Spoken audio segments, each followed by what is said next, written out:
ಒಂದಾನೊಂದು ಊರಲ್ಲಿ ಒಂದು ಮೇಕೆ ಇತ್ತು. ಅದು ತುಂಬಾನೇ ಸೋಮಾರಿಯಾಗಿತ್ತು.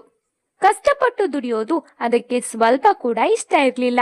ಆ ಮೇಕೆಗೆ 3 ಮರಿಗಳು ಕೂಡ ಇದ್ವು. ಅಮ್ಮ, ಹೇಳಮ್ಮ. ನಂಗೆ ತುಂಬಾನೇ ಹೊಟ್ಟೆ ಹಸಿವಾಗ್ತಿದೆ. ನಿನ್ನೆಯಿಂದ ನೀನು ಏನನ್ನೂ ಕೊಟ್ಟಿಲ್ಲ.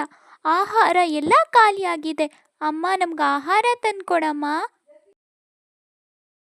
ಅಯ್ಯೋ, ಎಷ್ಟಂತ ನಿಮ್ಗೆ ಆಹಾರ ತರೋದು? ಮೊನ್ನೆ ಒಂದಿಷ್ಟು ಆಹಾರ ತಂದಿದ್ದೀನಿ. ಅದು 1 ವಾರಕ್ಕಿರಬೇಕು ಅಂತ ಅಂದರೆ ಅದನ್ನೆಲ್ಲ ತಿಂದು ಮುಗಿಸಿದ್ದೀರಾ. ಈಗ ನನಗೆ ಆಹಾರ ತಂದ್ಕೊಡಿ ಅಂತ ಹಿಂಸೆ ಮಾಡ್ತಾ ಇದ್ದೀರಾ ಅಂತ ಮಕ್ಳಿಗೆ ಬೈದು ಮನಸ್ಸಿಲ್ದೇ ಇದ್ರೂ ಕೂಡ ಆಹಾರನ ಹುಡುಕೊಂಡು ಮೇಕೆ ಕಾಡಲ್ಲಿ ಹೊರಡ್ತು. ಕಾಡಲ್ಲಿ ಬೆಳೆದಿರೋ ಸಣ್ಣ ಪುಟ್ಟ ಹುಲ್ಲುಗಳನ್ನ ಕೀಳೋಕೆ ಸ್ವಲ್ಪನೂ ಇಷ್ಟ ಇರಲಿಲ್ಲ. ಅದು ತುಂಬಾನೇ ಕಷ್ಟದ ಕೆಲಸ ಅಂತ ಅಂದ್ಕೊಂಡು ಯಾವುದಾದ್ರೂ ತೋಟದಲ್ಲಿ ಹುಲ್ಲು ಸಿಗುತ್ತಾ ಅಂತ ನೋಡ್ತಿರ್ಬೇಕಾದ್ರೆ ಅದಕ್ಕೆ ಒಂದು ಹುಲ್ಲಿನ ತೋಟ ಕಾಣಿಸ್ತು. ಅಲ್ಲಿಗೆ ಮೇಕೆ ಸಂತೋಷದಿಂದ ಹೋಗಿ ಹುಲ್ ತಿನ್ನೋಕೆ ಶುರು ಮಾಡಿತು. ಮೇಕೆ ಹುಲ್ ತಿಂತಿರೋದ್ನ ಆ ತೋಟದ ಮಾಲೀಕೆ ಗೌರಿ ನೋಡಿದ್ಲು. ಹೇ, ಯಾರು ನೀನು? ಗೂಳಿ ಥರ ನನ್ನ ತೋಟಕ್ಕೆ ನುಗ್ಗಿ ಹುಲ್ಲೆಲ್ಲ ಕಿತ್ತು ಹಾಳು ಮಾಡಿದ್ಯಲ್ಲ. ನನ್ನ ತೋಟಕ್ಕೆ ಯಾಕೆ ಬಂದಿದ್ಯಾ?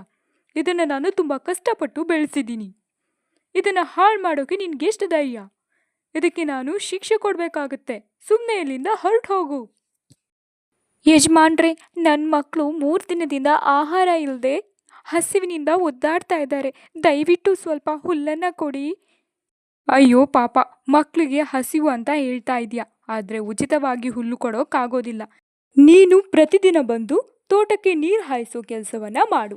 ಅದಕ್ಕೆ ಪ್ರತಿಯಾಗಿ ಸಂಜೆ ಹೋಗುವಾಗ ಒಂದಿಷ್ಟು ಹುಲ್ಲುಗಳನ್ನು ತೆಗೆದುಕೊಂಡು ಹೋಗಬಹುದು ಅಂತ ಗೌರಿ ಮೇಕೆಗೆ ಹೇಳಿದ್ಲು. ಅಯ್ಯೋ, ಇಷ್ಟು ಸ್ವಲ್ಪ ಹುಲ್ಲಿಗೆ ನಾನು ಕೆಲಸ ಮಾಡಲ್ಲ. ಬೇರೆಲ್ಲಾದರೂ ಹುಲ್ಲನ್ನು ಹುಡುಕೋತೀನಿ ಅಂತ ಮೇಕೆ ಅಲ್ಲಿಂದ ಹೊರಟು ಹೋಯಿತು. ನಡೀತಾ ನಡೀತಾ ಮೇಕೆ ಬಹಳ ದೂರ ತಲುಪಿಬಿಟ್ಟಿತು. ಒಂದು ಸ್ಥಳದಲ್ಲಿ ಸ್ವಲ್ಪ ಮೇಕೆಗಳ ಹಿಂಡಿತ್ತು. ಅವುಗಳು ಒಂದು ಮನೆಯ ಮುಂದೆ ಹುಲ್ಲುಗಳನ್ನು ತಿಂತ ಸಂತೋಷದಿಂದಿದ್ವು. ಇದನ್ನ ಈ ಮೇಕೆ ನೋಡ್ತು.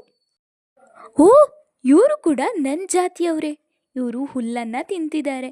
ನಾನು ಇವ್ರ ಜೊತೆ ಹುಲ್ಲನ್ನು ಕೇಳಿದ್ರೆ ನನಗೆ ಸ್ವಲ್ಪ ಹುಲ್ಲು ಉಚಿತವಾಗಿ ಸಿಗ್ಬೋದು ಅಂತ ಯೋಚಿಸ್ತು. ಹೇ ಮೇಕೆ, ನಿನಗೆ ಹುಲ್ಲು ಬೇಕಾ? ಇಲ್ಲಿ ಉಚಿತವಾಗಿ ಹುಲ್ಲು ಸಿಗೋದಿಲ್ಲ. ನೀನು ನಿನ್ನ ಹಾಲನ್ನು ನನಗೆ ಕೊಟ್ಟರೆ ನಾನು ನಿನಗೆ ಹುಲ್ಲನ್ನು ಕೊಡ್ತೀನಿ. ನಿನ್ನ ಹಾಲಿನ ಬದಲಾಗಿ ನೀನು ಮೃಷ್ಟಾನ್ನವಾದ ಆಹಾರವನ್ನು ಸ್ವೀಕರಿಸಬಹುದು. ಏನು, ಇಷ್ಟು ಸ್ವಲ್ಪ ಹುಲ್ಲಿಗೆ ನಾನು ನನ್ನ ಹಾಲನ್ನು ನೀಡೋದಿಲ್ಲ, ನನಗಾಗೋದಿಲ್ಲ ಈ ಕೆಲಸ ಅಂತ ಹೇಳಿ ಅದಲ್ಲಿಂದ ಹೊರಟೋಯ್ತು. ಹೇ ಸೋಮಾರಿ ಮೇಕೆ, ಕೆಲಸ ಮಾಡಿದ್ರೇನೆ ನಿನ್ಗಿಲ್ಲಿ ಆಹಾರ ಸಿಗೋದು. ನೀನು ಉಚಿತವಾಗಿ ಆಹಾರ ನಿರೀಕ್ಷಿಸಿದ್ರೆ ನಿನ್ಗೆಲ್ಲೂ ಸಿಗೋದಿಲ್ಲ. ಏಕೆ ಆ ಕೆಲಸ ಕೂಡ ತನಗೆ ತುಂಬಾನೇ ಕಷ್ಟ ಅಂತ ಅಂದ್ಕೊಂಡು ಅಲ್ಲಿಂದ ಹೊರಟು ಹೋಯ್ತು. ಕಾಡಲ್ಲಿ ನಡೀತಾ ನಡೀತಾ ಹೋಗ್ತಿದ್ದ ಮೇಕೆಗೆ ತುಂಬಾನೇ ಸುಸ್ತು ಕೂಡ ಆಗ್ತಿತ್ತು. ಅದ್ರ ಕಣ್ಣಿಗೆ ಒಂದು ತೋಟ ಕಾಣಿಸ್ತು. ಸಂತೋಷಗೊಂಡ ಮೇಕೆ ತೋಟಕ್ಕೆ ಹೋಗಿ ಜೋಳಗಳನ್ನು ಹುಲ್ಲುಗಳನ್ನು ತಿನ್ನೋಕೆ ಶುರು ಮಾಡ್ತು. ಸ್ವಲ್ಪ ಜೋಳಗಳನ್ನು ಮಕ್ಕಳಿಗೂ ಕೂಡ ಎತ್ತಿ ಇಟ್ಕೊಳ್ತು. ಹೋ, ತುಂಬಾನೇ ತಿನ್ಬಿಟ್ಟೆ. ತುಂಬ ನಡೆದು ಆಯಿತು. ಇನ್ನೇನು ಮನೆಗೆ ಹೋಗೋದೊಂದೇ ಬಾಕಿ ಇರೋದು. ಆಹಾರನೂ ಸಿಕ್ತು. ಸ್ವಲ್ಪ ಹೊತ್ತು ಇಲ್ಲೇ ಮಲ್ಕೊಂಡು ರೆಸ್ಟ್ ಮಾಡ್ತೀನಿ, ಆಮೇಲೆ ಎದ್ಬಿಟ್ಟು ಹೋದ್ರೆ ಆಯಿತು ಅಂತ ಅಂದ್ಕೊಂಡು ಸೋಮಾರಿ ಮೇಕೆ ಗಡದ್ದಾಗಿ ಹುಲ್ಲು ಜೋಳ ಎಲ್ಲಾನು ತಿಂದು ಆ ಹೊಲದ ಮಾಲೀಕನ ಮನೆ ಎದುರೇ ಜೋರಾಗಿ ಗೊರಕೆ ಹೊಡೆಯೋಕೆ ಶುರು ಮಾಡ್ತು. ಅಷ್ಟೊತ್ತಿಗೆ ಆ ತೋಟದ ಮಾಲೀಕ ಆ ತೋಟದಲ್ಲಿ ಜೋಳಗಳು ಹಾಳಾಗಿರೋದನ್ನ ಕಂಡು ಯಾರಿದನ್ನ ಕಿತ್ತಾಕಿದ್ದು ಅಂತ ಹುಡುಕೊಂಡು ಬಂದ.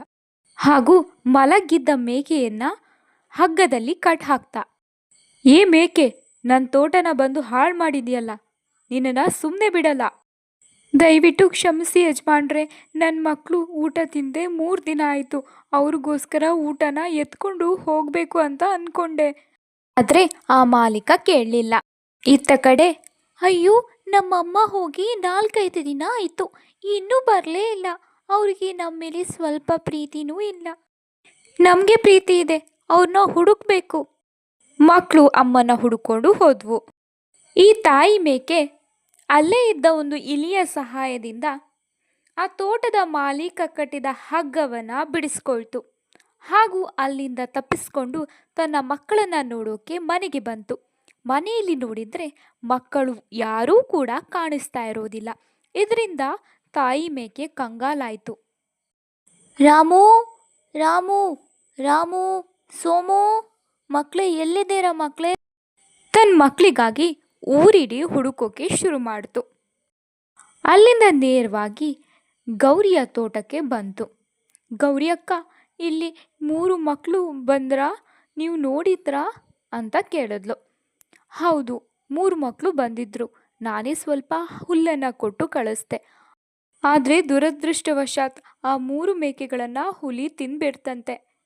ಅವುಗಳನ್ನು ಹುಲಿ ಅಟ್ಟಿಸ್ಕೊಂಡು ಹೋಗಿರೋದನ್ನ ನೋಡಿದವರು ಹೇಳಿದ್ರು. ಈ ಸುದ್ದಿ ಕೇಳಿ ಮೇಕೆಯ ಹೃದಯವೇ ಹೊಡೆದೋಯ್ತು. ಅಯ್ಯೋ ದೇವ್ರೆ, ನನ್ನ ಮಕ್ಕಳ ಸಾವಿಗೆ ನಾನೇ ಕಾರಣ ಆಗಿಬಿಟ್ಟೆ. ನನ್ನ ಸೋಮಾರಿತನದಿಂದ ನಾನಿವತ್ತು ನನ್ನ ಮಕ್ಕಳನ್ನ ಕಳ್ಕೊಂಡೆ. ಅಲ್ಲಿಂದ ಅದು ಸೀದಾ ಆ ಯಜಮಾನನ ಮನೆಗೆ ಹೋಯಿತು. ಮೇಕೆ, ಇಲ್ಲಿಂದ ತಪ್ಪಿಸ್ಕೊಂಡು ಹೋಗಿ ಪುನಃ ನನ್ನ ತೋಟದಲ್ಲಿ ಹುಲ್ಲನ್ನು ತಿನ್ನೋಕೆ ಬಂದಿದೀಯಾ? ಇಲ್ಲ ಯಜಮಾನ್ರೆ, ನನ್ನ ತಪ್ಪಿಗೆ ಪ್ರಾಯಶ್ಚಿತ ಮಾಡ್ಕೊಳ್ಳೋಕ್ಕೆ ಬಂದಿದ್ದೀನಿ. ಇಲ್ಲಿಂದ ನಾನು ತಪ್ಪಿಸ್ಕೊಂಡು ಹೋದೆ. ನನ್ನ ಸೋಂಬೇರಿತನದಿಂದ ನಾನು ನನ್ನ ಮಕ್ಕಳನ್ನು ಕೂಡ ಕಳ್ಕೊಂಡೆ. ನೀವು ನನ್ನನ್ನು ಕಟ್ ಹಾಕಿ, ನಾನು ಇಲ್ಲೇ ಹಸಿವಿನಿಂದ ನರಳಿ ನನ್ನ ಪ್ರಾಣವನ್ನು ಬಿಡ್ತೀನಿ. ನಿನಗೆ ನಿನ್ನ ತಪ್ಪಿನ ಪಶ್ಚಾತ್ತಾಪ ಆಯ್ತಲ್ವಾ? ಅದೇ ದೊಡ್ಡದು. ನಾನು ನಿನಗೆ ಶಿಕ್ಷೆ ಕೊಡುವಷ್ಟು ದೊಡ್ಡವನಲ್ಲ. ನನ್ನಿಂದ ಈ ಕೆಲಸ ಸಾಧ್ಯ ಇಲ್ಲ. ನೀವು ನನಗೆ ಶಿಕ್ಷೆ ಕೊಡಲಿಲ್ಲ ಅಂದರೆ ನಾನು ಬೇರೆ ದಾರಿಯನ್ನು ಹುಡ್ಕೋತೀನಿ. ಆದರೆ ನನಗೆ ಶಿಕ್ಷೆ ಆಗಲೇಬೇಕು. ನಾನು ಸೋಮಾರಿಯಾಗ್ಬಿಟ್ಟೆ, ನನ್ನ ಮಕ್ಕಳನ್ನ ಕಳ್ಕೊಂಡ್ಬಿಟ್ಟೆ ಅಂತ ಹೇಳ್ತು. ಅಮ್ಮ, ನೀನು ನಮ್ಮನ್ನು ಬಿಟ್ಟು ಹೋಗ್ತೀಯಾ? ನಾವಂದರೆ ನಿಮ್ಗಿಷ್ಟ ಇಲ್ವಾ ಅನ್ನೋ ಧ್ವನಿ ಕೇಳಿಸ್ತು. ಹಿಂತಿರುಗಿ ನೋಡಿದರೆ 3 ಮಕ್ಕಳು ಕೂಡ ತೋಟದಲ್ಲಿ ಇದ್ದಾರೆ. ನಿನ್ನ ಮಕ್ಕಳನ್ನ ಹುಲಿ ಅಟ್ಟಿಸ್ಕೊಂಡು ಬಂದಿದ್ದು ನಿಜ. ನಾನು ಅವರನ್ನು ರಕ್ಷಿಸಿದೆ. ನೀನು ಹಾಗೂ ನಿನ್ನ ಮಕ್ಕಳು ಇನ್ನು ಕೆಲಸ ಮಾಡಿಕೊಂಡು ನನ್ನ ಹೊಲದಲ್ಲೇ ಇರಬಹುದು. ನಿನಗೆ ಪ್ರಾಯಶ್ಚಿತ ಆಯ್ತಲ್ವಾ? ನಿನ್ನ ತಪ್ಪಿನ ಬಗ್ಗೆ ತಿಳಿತಲ್ವಾ? ಅಷ್ಟು ಸಾಕು ಅಂತ ಆ ಮನೆಯ ಯಜಮಾನ ಹೇಳ್ದ. ಅಂದಿನಿಂದ ಆ ಮೇಕೆ ತನ್ನ 3 ಮಕ್ಕಳೊಂದಿಗೆ ಆತನ ಹೊಲದಲ್ಲಿ ಕೆಲಸ ಮಾಡಿಕೊಂಡು ಸಂತೋಷದಿಂದ ಜೀವನ ನಡೆಸೋಕೆ ಶುರು ಮಾಡ್ತು.